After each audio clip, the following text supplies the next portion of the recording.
પણ હવે અત્યારે હાલમાં રૂટ ડાયવર્ટ થઈ ગયો છે. હવે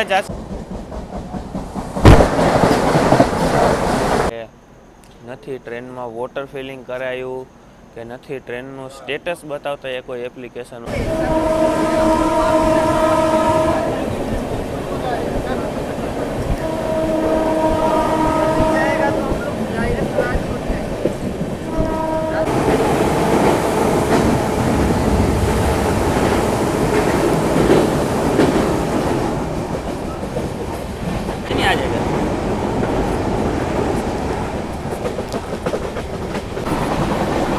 તો ભાઈ રૂટમાં એક અત્યારે પાછો નાનો એવો એક રોમાંચક મોડ આવી ગયો છે, કેમ કે પહેલાં આપણે જવાના હતા, અત્યારે વાત થઈ પહેલાં આપણે દાદર સેન્ટ્રલ થઈને આગળ બોરીવલી નીકળવાની, પછી વાત થઈ આપણે ઇગતપુરી થઈને જવાની, અને હવે તો ખબર જ નહીં કયા રસ્તા ઉપર જાય છે ટ્રેન. બસ ડાયરેક્ટ સુરત આવશે એવી વાત થાય છે અત્યારે તો. બાકી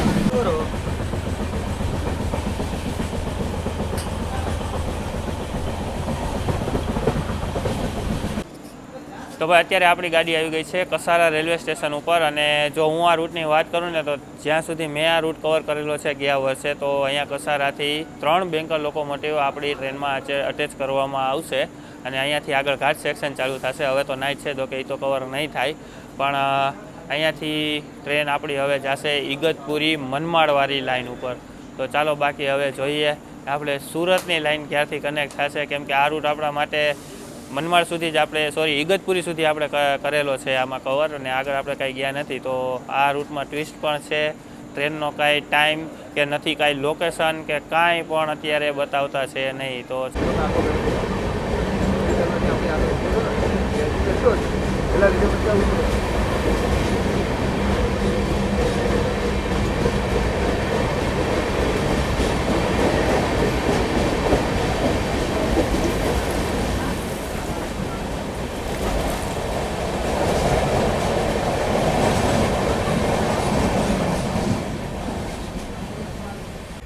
હવે અત્યારે આપણી ટ્રેનમાં લાગી ગયા છે 3 એક્સ્ટ્રા બેંકર લોકોમોટિવ, અને આપણી જે ટ્રેન છે તે એન્ટર થઈ ગઈ છે કસારા ઘાટ સેક્શનમાં. જો તમારે આ કસારા ઘાટ સેક્શન જો તમારે એન્જોય કરવું હોય તો આપણી ચેનલ ઉપર મળી જશે. ગયા વર્ષે જ આપણે આ કવર કરેલો હતો. તો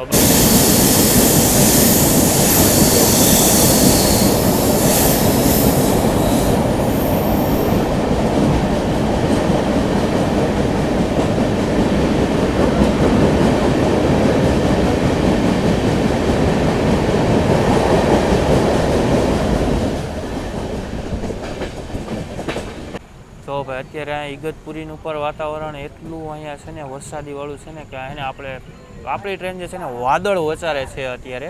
તમને કેમેરામાં તો હું નહીં બતાવી શકું, પણ અત્યારે આમ જુઓ હાવ આપણે વાદળને એકદમ ટચ હાલી છીએ અત્યારે. તમને ઓલા સિગ્નલ જોઈને તમને ખબર પડતી હશે કદાચ. તો હવે અત્યારે છે ને અહીંયા ઉપર વાદળ એટલા છે ને કે સરખી તો છે ને સિગ્નલની વિઝિબિલિટી પણ અત્યારે નથી દેખાઈ રહી.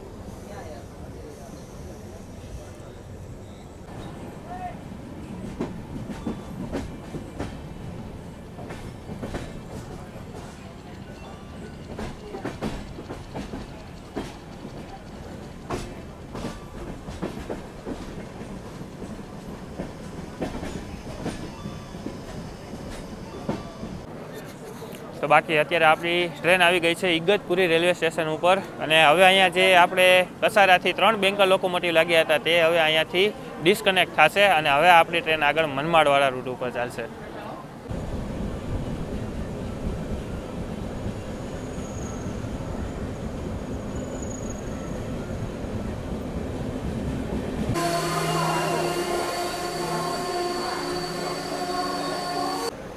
ભાઈ 9:25 થઈ રહી છે, અને આપણી ટ્રેન પહોંચી છે નાસિક રોડ રેલવે સ્ટેશન.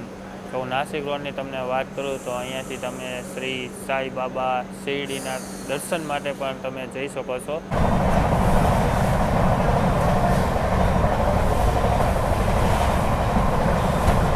તો ભાઈ આપણી ટ્રેન આવી ગઈ છે મહારાષ્ટ્રના જલગાંવ જંકશન રેલવે સ્ટેશન ઉપર. જલગાંવ જંકશન રેલવે સ્ટેશન એટલે બની જાય છે કેમ કે અહીંયાથી એક નાગપુર લાઇન અને ભૂસાવલ લાઇન અહીંયાથી કનેક્ટ થશે, અને એક જશે ઉધના લાઇન. તો આજે આપણે વધવાના છીએ ઉધના લાઇન તરફ, ને હાલ આપણી જે ટ્રેન આવી તે ઇગતપુરી મનમાડ સેક્શનમાંથી આવી અને અત્યારે હવે આપણી ટ્રેનનું થશે લોકો રિવર્સલ. જોકે લોકો તો અહીંયાથી ડિસ્કનેક્ટ થઈને આગળ કનેક્ટ થવા માટે વયું ગયું છે અને બાકી આ ટ્રેન જર્ની એકદમ રોમાંચક બની ગઈ છે. અત્યારે એક તો મોન્સૂન સિઝન પ્લસ ટ્રેનનો રૂટ જે છે તે ડાયવર્ટ કરવામાં આવ્યો, કોઈને કાંઈ ખબર નહીં ને કાંઈ નહીં બસ. અને અમુક યાત્રીઓ એવા છે પેસેન્જર્સ કે ભાઈ બહુ હેરાન પણ થયા છે.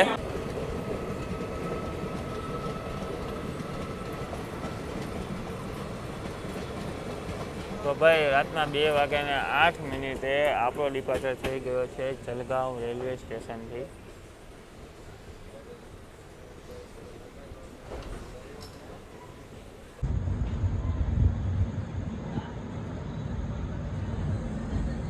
તો ભાઈ 304 કિલોમીટરની જર્ની કર્યા બાદ આપણે આવી ગયા છીએ ઉધના જંકશન રેલવે સ્ટેશન. તો ભાઈ ફાઇનલી આપણે વેસ્ટર્ન લાઇન છે તે આપણે આવી ગઈ છે. રેગ્યુલર આપણે જે અમદાવાદ મુંબઈ લાઇન જે છે આપણે ચાલવાનું હતું તે જ લાઇન. અને અત્યારે નથી ટ્રેનમાં વોટર ફિલિંગ કરાયું કે નથી ટ્રેનનું સ્ટેટસ બતાવતા એ કોઈ એપ્લિકેશન ઉપર. ભાઈ ખરેખર અત્યારે છે ને યાત્રીઓ એટલા હેરાન છે ને વાત જવા દો તમે. તો ચાલો બાકી થઈ ગયું છે ડિપાર્ચર ટ્રેનનું.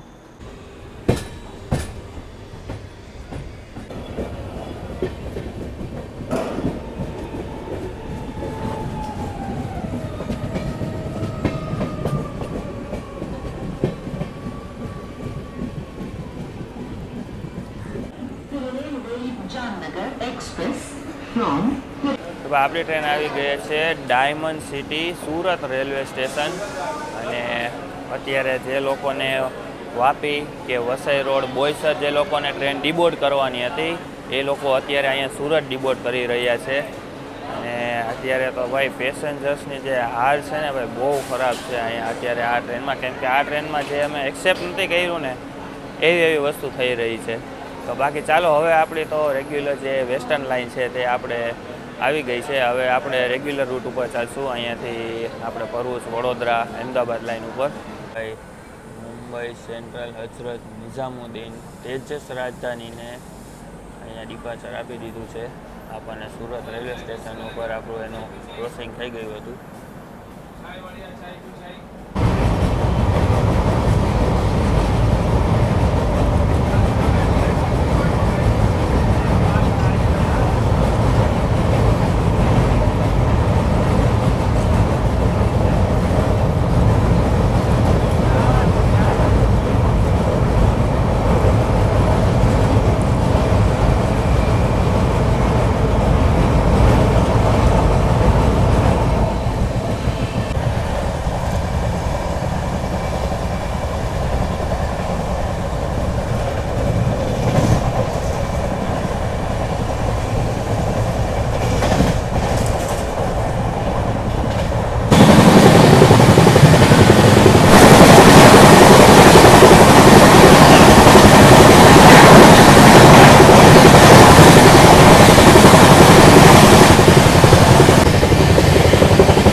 અત્યારે વાગી ગયા છે સવારના 7 અને આપણી જામનગર એક્સપ્રેસ આવી ગઈ છે અંકલેશ્વર રેલવે સ્ટેશન ઉપર. તો અંકલેશ્વર રેલવે સ્ટેશન ઉપર જો તમને ઓફિશિયલી હોલ્ટની વાત કરું તો કાલે સાંજના 7:21નો ટાઈમ હતો અને આજે અત્યારે સવારના 7 થયા છે. ભાઈ ઓલમોસ્ટ 12 કલાક લેટ ચાલી રહી છે આપણી જામનગર એક્સપ્રેસ.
તો ભાઈ 11 કલાક ને 35 મિનિટના ડિલે સાથે આપણી ટ્રેન પહોંચી ગઈ છે Vadodara junction railway station. Vadodara junction railway station એટલે બની જશે કેમ કે હવે અહીંયાથી એક દિલ્હી જે મેન લાઇન છે, મુંબઈ દિલ્હી મેન લાઇન, તે અહીંયાથી અલગ થઈ જશે છાયાપુરી રતલામ થઈને, અને આપણે વધીશું અત્યારે હાલ અમદાવાદવાળી લાઇન ઉપર આગળ, ને જે આપણે આવ્યા તે મુંબઈ સુરતવાળી લાઇન. અને હવે તો જો કે ટ્રેનને બહુ ઝાઝા વોલ્ટ ઊભી નથી રાખી રહ્યા સ્ટેશન ઉપર, કેમ કે જ્યાં 10 મિનિટનો વોલ્ટ હોય છે ત્યાં 5 મિનિટ રાખે છે, અને જ્યાં 5 મિનિટનો વોલ્ટ હોય છે ત્યાં 2 જ મિનિટ ફક્ત ટ્રેનને ઊભી રાખવામાં આવે છે, કેમ કે ટ્રેન છે ને સાવ બહુ ડિલે થઈ ગઈ છે, કેમ કે અત્યારે વરસાદના કારણે ભાઈ આખા ટ્રેનનું છે ને શેડ્યુલ ખોરવાયેલું છે. અને હવે વડોદરાથી આપણી ટ્રેનનો હવે આઉટરમાંથીને જ આપણી ટ્રેનનું લોકેશન અત્યારે ચાલુ થઈ ગયું સ્ટેટસ બતાવવાની એપ્લિકેશન. બાકી નકર કોઈ એપ્લિકેશન કે નહીં, ક્યાંય એક પણ એપ્લિકેશનમાં આપણું સ્ટેટસ અત્યારે બતાવતા નહોતા જામનગર એક્સપ્રેસનું. બાકી ભાઈ તમને આજે સામેના જે પિલર્સ દેખાઈ રહ્યા છે તે છે આપણે Ahmedabad Mumbai central bullet train પ્રોજેક્ટના પિલર્સ. યાર વડોદરા સ્ટેશને અહીંયા સુધી કામ કમ્પ્લીટ થઈ ગયું છે. તો હું તમને જે કહેતો હતો, આ તમને જે સામે ઓલી બાજુ લાઈન દેખાઈ રહી છે તે છે આપણે છાયાપુરીવાળી લાઈન.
ભાઈ અમદાવાદ સુધી તો જોઈ લો તમે, આપણો કોચ કંઈક આટલો ખાલી પડેલો છે.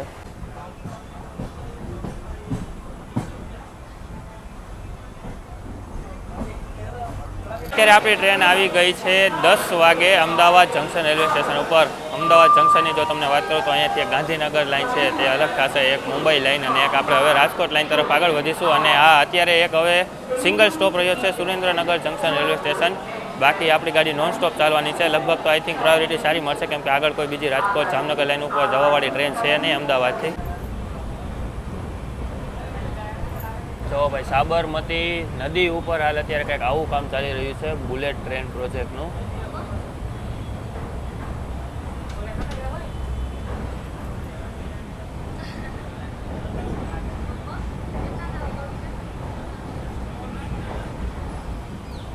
બાકી આ રહી સાબરમતી રિવર.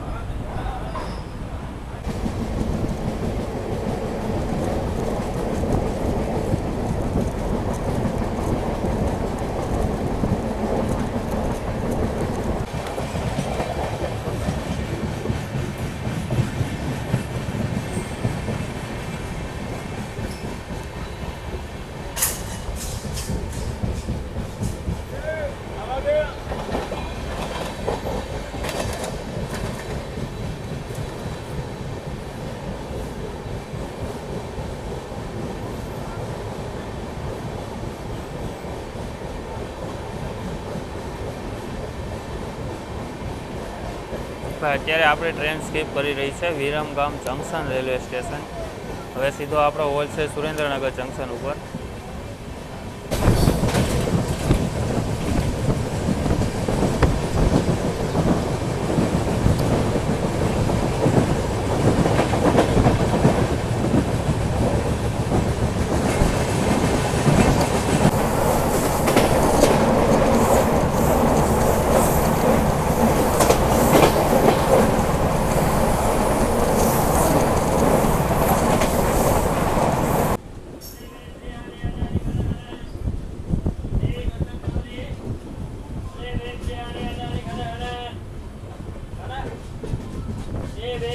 તો ભાઈ બાકી આપણી ટ્રેન આવી ગઈ છે સુરેન્દ્રનગર જંકશન રેલવે સ્ટેશન ઉપર. સુરેન્દ્રનગર જંકશન એટલે બની જાય છે કેમ કે અહીંયાથી એક બોટાદ લાઈન અલગ થાય છે અને એક આપણે જે રાજકોટ તરફ જવાના છે અને એક આપણે હવે અમદાવાદ તરફ. એટલા માટે આ એક જંકશન રેલવે સ્ટેશન બની જાય છે. બાકી અહીંયા તો હાલ વરસાદ નથી, આપણને સવારે સુરત સુધી વરસાદ હતો, પણ હવે અહીંયા આપણે જોઈએ આગળ રાજકોટ સુધીમાં શું પોઝિશન થાય છે. વાંકાનેર પહેલાં જ કાંઈક નાનો એવો ફોલ્ટ આવી ગયો ટ્રેનમાં. એક તો લેટ હાલે છે, એમાં માથે જતા આવું કંઈક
તો ભાઈ એવું નથી કે આપણી જામનગર એક્સપ્રેસ જ જે છે તે લેટ ચાલી રહી છે કેમ કે પાછળથી આવે છે ત્રિવેન્દ્રમ સેન્ટ્રલ વેરાવળ એક્સપ્રેસ જે આપણા જ રૂટ ઉપર ચાલતી હતી તેને પણ 6 કલાક હાલ ડિલે કરવામાં આવી છે. સવારે આપણે જે ક્રોસિંગ જોયું અમદાવાદ મુંબઈ સેન્ટ્રલ ભગવા વંદે ભારત એક્સપ્રેસનું તે પણ અડધી કલાક લેટ હતી અને તેજસને પણ 2 કલાક લેટ અહીંયાથી અમદાવાદથી ડિપાર્ચર આપવામાં આવ્યું હતું. અને આપણી ટ્રેન તો કલ્યાણ જંકશન પહેલાં ગઈ, કલ્યાણથી આવ્યા આપણે કસારા ઘાટ સેક્શનમાં આપણે બેંકા લોકોમોટિવ કનેક્ટ થયા, ત્યાંથી આપણને આવ્યા ઇગતપુરી સુધી, ઇગતપુરીથી આપણે નાસિક રોડ મનમાડ જંકશનથી આપણે જલગાંવ સુધી ગયા હતા અને જલગાંવથી આપણે સીધી ડાયરેક્ટ ભુજના સુરત લાઈન આપણે આવી ગઈ હતી. તો ભાઈ આ જે ટોટલ 365 કિલોમીટરનો જે રન છે ને તે ભાઈ એક્સ્ટ્રા રન હતો કેમ કે રૂટ ડાયવર્ટ થઈ ગયો હતો આ ટ્રેનનો. તો આ ટ્રેનમાં એક તો નથી કોઈ વોટર ફિલિંગ કર્યું કે નથી ક્યાંય જંકશન ઉપર કાંઈ એવી કોઈ વસ્તુ કે જેમાં કાંઈ આપણને ન્યૂઝ મળે પ્રોપર કે ભાઈ આપણી ટ્રેનનું શું થવાનું છે.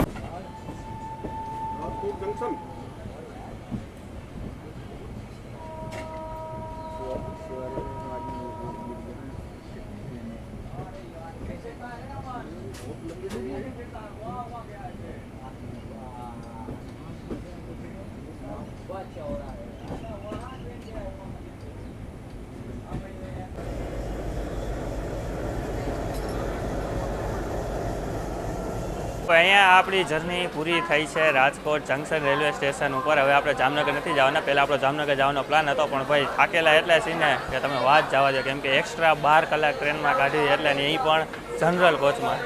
તો કેવો લાગ્યો આ વિડીયો? એક ઇન્ટરેસ્ટિંગ વિડીયો હતો, એક રોમાંચક વિડીયો હતો. તો મને કમેન્ટ સેક્શનમાં જરૂર જણાવજો અને બધાને શેર પણ કરજો. તો ચાલો આવજો, હું તમને મળીશ નેક્સ્ટ જર્નીમાં, નેક્સ્ટ વિડીયોમાં.